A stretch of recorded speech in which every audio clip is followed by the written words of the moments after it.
আঁতুড়ঘরে স্বপ্নগুলো বড় হয়, ইঞ্জিনিয়ারদের স্বপ্ন। ডিপ্লোমা ইঞ্জিনিয়ারদের উচ্চশিক্ষার বাতিঘর ঢাকা প্রকৌশল ও প্রযুক্তি বিশ্ববিদ্যালয়ে ভর্তির স্বপ্ন নিয়ে নবীনরা ছুটে আসে। ছাত্রাবাসের সরু কক্ষে স্বপ্ন বুনে হাজারো জুনিয়র ইঞ্জিনিয়ার।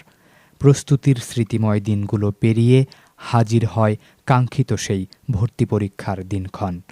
মেধাবীদের ভিড়ে কেউ কেউ স্বপ্নকে ছুঁয়ে ফেলে ঠিকই, আবেগ অনুভূতির অবসান ঘটিয়ে কেউ কেউ পুনরায় নেমে পড়ে ভর্তিযুদ্ধের প্রস্তুতিতে। সকালের সোনামাখা রোদ গড়িয়ে যায় দেয়ালের একপাশে ছায়া পড়া বিকেলের দিকে। তাত্ত্বিক, ব্যবহারিক আর গবেষণালব্ধ মুহূর্তগুলোকে এখানে সময়ের ফ্রেমে বাঁধা যায় না।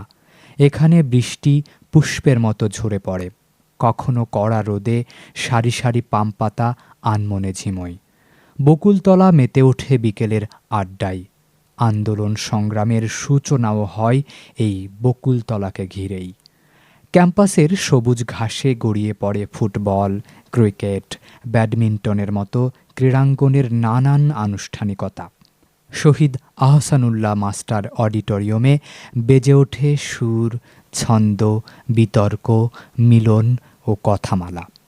এখানে বসেই কেউ জমিয়েছে জ্ঞান সমুদ্রের বেলাভূমিতে দক্ষ নাবিকের ন্যায় পাল তোলার আকাঙ্ক্ষা।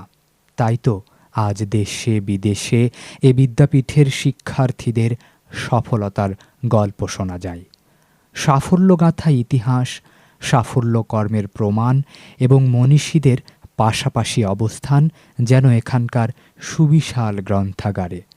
প্রকৃতি যেন স্থাপত্যশৈলীর গাঁথুনিতে মিশে ঢাকা প্রকৌশল ও প্রযুক্তি বিশ্ববিদ্যালয়কে দিয়েছে সৌন্দর্যের এক অনন্য উচ্চতা।